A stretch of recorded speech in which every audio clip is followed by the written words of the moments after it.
प्यारे बच्चों, class 12th political science का सिलेबस JCRT द्वारा जारी नहीं किया गया है, लेकिन फिर भी उसका एग्ज़ाम तो टर्म 1 का नवंबर माह में होना है। तो बहुत सारे बच्चों के रिक्वेस्ट पर आप लोगों को परीक्षा उपयोगी कुछ महत्वपूर्ण क्वेश्चन आपको वीडियो के माध्यम से बता रहा हूं। अपने चैनल इकोनॉमिक्स प्लस पर नए हैं तो चैनल को सब्सक्राइब कर ले, घंटी के आइकन को दबाकर ऑल नोटिफिकेशन ऑन कर ले। साथ ही पॉलिटिकल साइंस के बच्चों तक यह वीडियो जरूर शेयर करें ताकि और भी बच्चे इससे लाभान्वित हो सके। तो चलिए हम लोग आज कुछ नया सीखते हैं।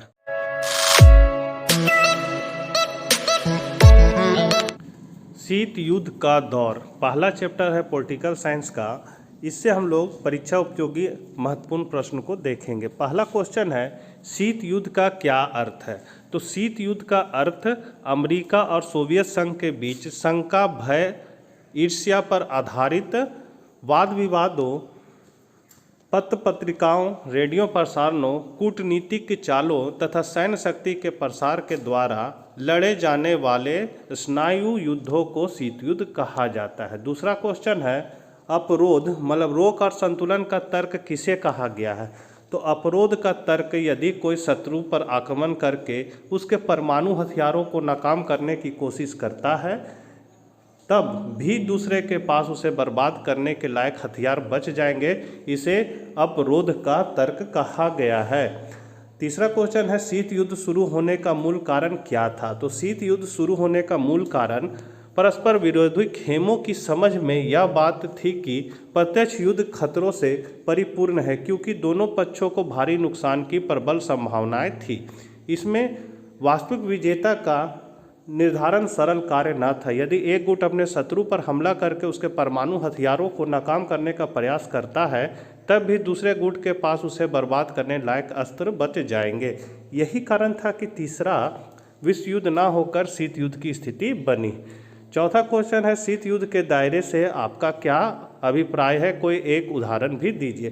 तो शीत युद्ध के दायरे का अभिप्राय ऐसे क्षेत्रों से है जहां विरोधी गुटों में विभक्त देशों के मध्य संकट के अवसर आए, युद्ध हुए अथवा इनके होने की प्रबल संभावनाएं उत्पन्न हुई। कोरिया, वियतनाम तथा अफगानिस्तान जैसे कुछ क्षेत्रों में व्यापक जनहानि हुई, परंतु विश्व परमाणु युद्ध से बचा रहा। अनेक बार ऐसी परिस्थितियां भी बनी जब दोनों महाशक्तियों के मध्य राजनीतिक वार्ताएं नहीं हुई तथा इसने दोनों के बीच की गलतफहमियां बढ़ाई। पांचवा क्वेश्चन है, शीत युद्ध के किन्हीं दो सैनिक लक्षणों का उल्लेख कीजिए। तो शीत युद्ध के दो सैनिक लक्षण निम्नलिखित है। पहला है नाटो, सेंटो तथा वार्सा पैक्ट इत्यादि सैन्य गठबंधनों का निर्माण करना तथा इनमें अधिकाधिक देशों को सम्मिलित करना। दूसरा है सशक्तिकरण करना तथा आधुनिक परमाणु मिसाइलें निर्मित करके उन्हें युद्ध के महत्व के बिंदुओं पर स्थापित करना। छठा क्वेश्चन है, छोटे देशों ने शीत युद्ध के युग की मैत्री संधियों में महाशक्तियों के साथ अपने आप को क्यों जोड़ा? कोई दो कारण बताएं। तो इसका है, छोटे देशों ने स्वयं को निम्नलिखित कारणों से महाशक्तियों के साथ जोड़ा था। पहला, छोटे देश असुरक्षा की भावना से ग्रसित थे। वे स्वयं को बड़ी शक्तियों से जोड़कर स्वयं की सुरक्षा सुनिश्चित करना चाहते थे। मतलब बड़े देशों के साथ मिलकर अगर रहेंगे तो मेरी भी सुरक्षा होगी। कुछ देशों की सोच थी कि वे महाशक्तियों के साथ जुड़ेंगे तो उन्हें अपनी सुरक्षा हेतु अधिक सैन्य व्यय नहीं करना होगा और प्राकृतिक आपदाओं के दौरान उन्हें आवश्यक सहायता बिना किसी देरी के मिलेगी। 7वां नंबर क्वेश्चन है, गुट निरपेक्ष आंदोलन के कोई दो लक्षण बताइए। तो गुट निरपेक्ष आंदोलन के दो लक्षण निम्नलिखित है। पहला, गुट निरपेक्ष आंदोलन के सदस्य देश गुटीय राजनीति से दूर रहते हुए अपनी एक स्वतंत्र विदेशी नीति रखते हैं। दूसरा है, विश्व एवं महायुद्ध जैसे किसी भी बड़े खतरे पर प्रभावी अंकुश लगाने से गुट निरपेक्षता की नीति कारगर सिद्ध होती है। इसके द्वारा अनेक युद्धों का समाधान किया जा चुका है। 8वां है, गुट निरपेक्षता की किन्हीं दो नवीन प्रवृत्तियों का उल्लेख कीजिए। तो पहला प्रवृत्ति है, वर्तमान में गुट निरपेक्ष आंदोलन नव उपनिवेशवादी प्रवृत्तियों पर प्रभावी अंकुश लगाने में संलग्न है।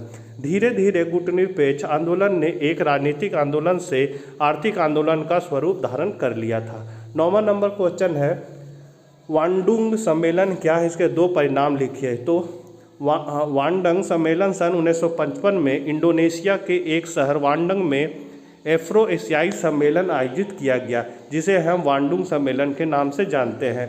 इसके दो परिणाम निम्नलिखित हैं। पहला है अफ्रीका तथा एशिया के नव स्वतंत्र देशों के साथ भारत के निरंतर बढ़ते हुए संपर्कों का यह एक चरम बिंदु था। दूसरा है वांडुंग सम्मेलन के दौरान ही गुटनिरपेक्ष आंदोलन की आधारशिला रखी गई थी। 10वां क्वेश्चन है शीत युद्ध के दौरान महाशक्तियों के बीच किन्हीं 4 मुठभेदों का उल्लेख कीजिए। तो पहला है सन 1950 से 53 का कोरिया युद्ध तथा कोरिया का 2 भागों में विभक्त होना। दूसरा है सन 1959 का फ्रांस एवं वियतनाम का युद्ध जिसमें फ्रांसीसी सेना की हार हुई। तीसरा है बर्लिन की दीवार का निर्माण। चौथा है क्यूबा मिसाइल संकट 1962। 11 क्वेश्चन है प्रत्येक प्रतिस्पर्धी गुट से कम 3 देशों की पहचान करें।